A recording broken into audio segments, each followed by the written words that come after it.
Dan ini semua untuk biaya papa kamu. Mudah-mudahan dengan uang ini papa kamu cepat sembuh. Makasih ya Bun ya. Sekali lagi Rudy ngucapin banyak terima kasih. Rudy nggak tahu nih gimana caranya balas semua ini. Ya, kamu kayak nggak kenal bunda aja loh.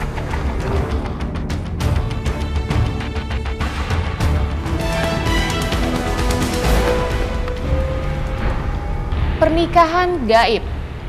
Istilah ini mungkin terdengar asing di telinga pemirsa. Lalu seperti apakah pernikahan gaib tersebut?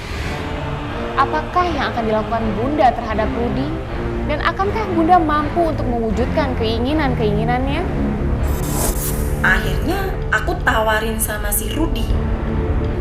Gimana kalau secara instan dia itu mau menikahi pernikahan secara goib? Kamu orang yang punya potensi untuk melakukannya. Dan itu nggak banyak orang yang bisa. Cuma satu cara. Dengan melakukan pernikahan gaib.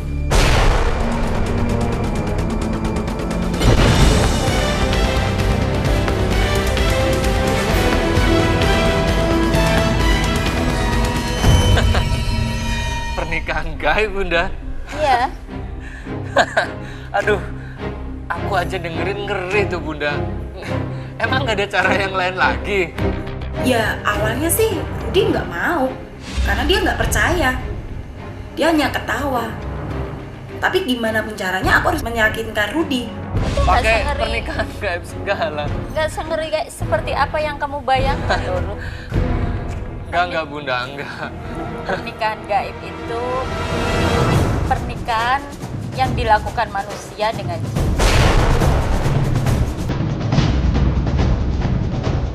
Kamu nggak perlu melakukan yang aneh-aneh. Nah, akhirnya Rudy setuju juga dengan tawaranku. Tapi di situ aku meminta Rudy untuk membayar maharnya.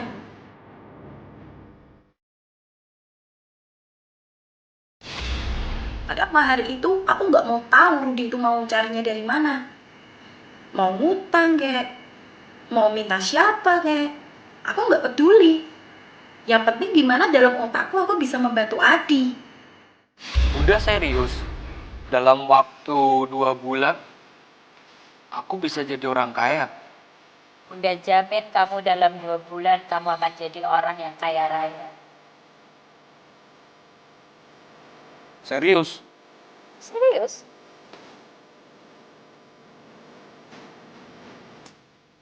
Oke lah. Akhirnya kesampaian juga. Gitu dong. Anak muda yang siap kaya, ya? Aku beri sebuah satu gentong. Aku bilang, nih, kamu tak kasih gentong ini dan tunggu perintahku. Kalau kamu ingin kaya, tunggu beberapa hari lagi atau beberapa bulan sehingga kamu ikut perintahku kapan kamu waktunya membuka. Akhirnya Rudy percaya juga, dia bawa pulang gentong itu dan dia membayar maharnya untuk aku. Aku bangga, aku senang uang itu aku dapat. Gimana Bun? Si Rudy jadi? Jadi dong, apa yang udah di tangan Bunda gak mungkin lepas. Bunda ya. Pantes aja lah. Secara Bunda itu kan masih cantik, masih menarik. Kamu bisa aja. Ini hasil kerja kita. Dan ini semua untuk biaya papa kamu. Mudah-mudahan dengan uang ini papa kamu cepat sembuh. Makasih ya Bun ya. Sekali lagi Rudy ngucapin banyak terima kasih. Rudy nggak tahu nih gimana cara balas semua ini. Ya, kamu kayak nggak kenal bunda aja loh. Kalau gitu, Adi sekarang pamit mau ke rumah sakit biar papa langsung dioperasi. Ih, Ternyata aku bisa membantu Adi. Makasih Bun.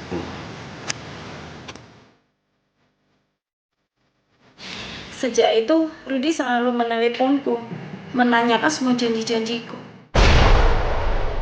Semua tindakan Bunda harus dibayar dengan mahal. Kini Bunda dihadapkan pada sebuah kenyataan yang pahit. Akankah Bunda sadar dan menyesali semua perbuatannya?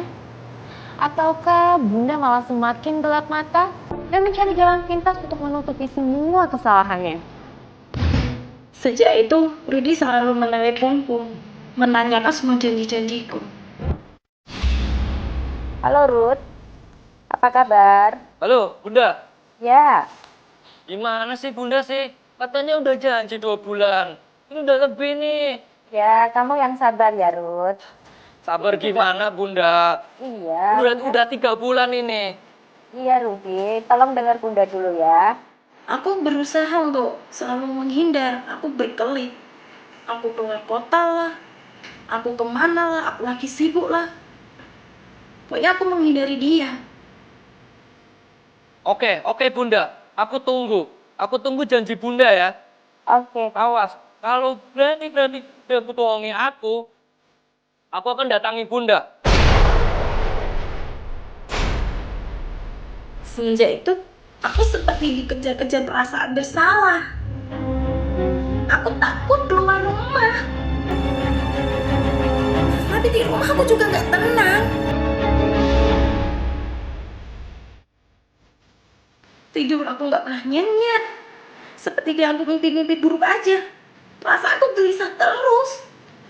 Dalam terngiang dalam otakku, kenapa aku harus menipu? Kenapa aku harus jadi penipu? Terus, bagaimana dengan Rudi? Aku bingung.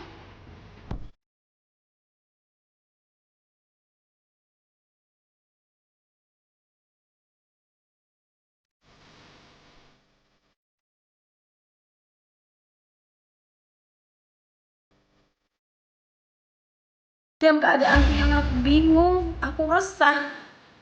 Aku lagi di banyak masalah. Ternyata aku kedatangan tamu.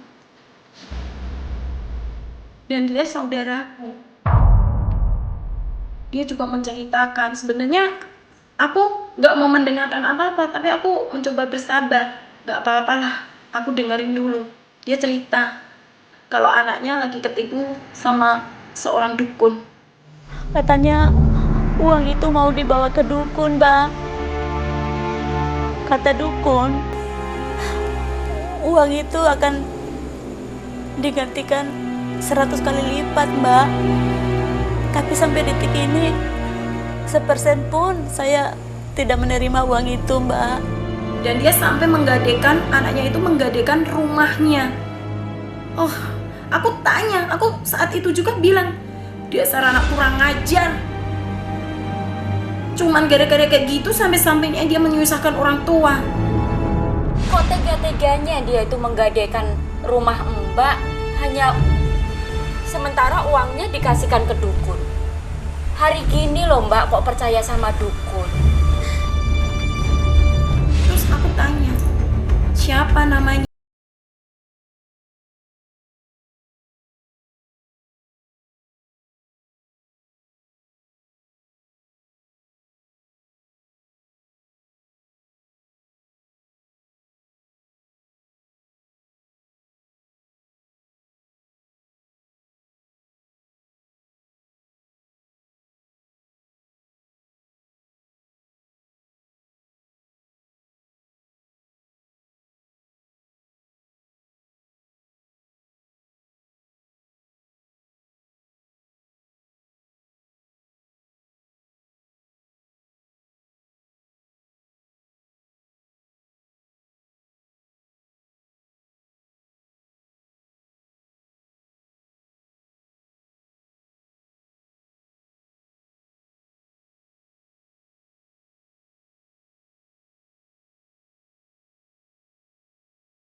benar-benar nggak tahu solusi mana yang harus aku ambil.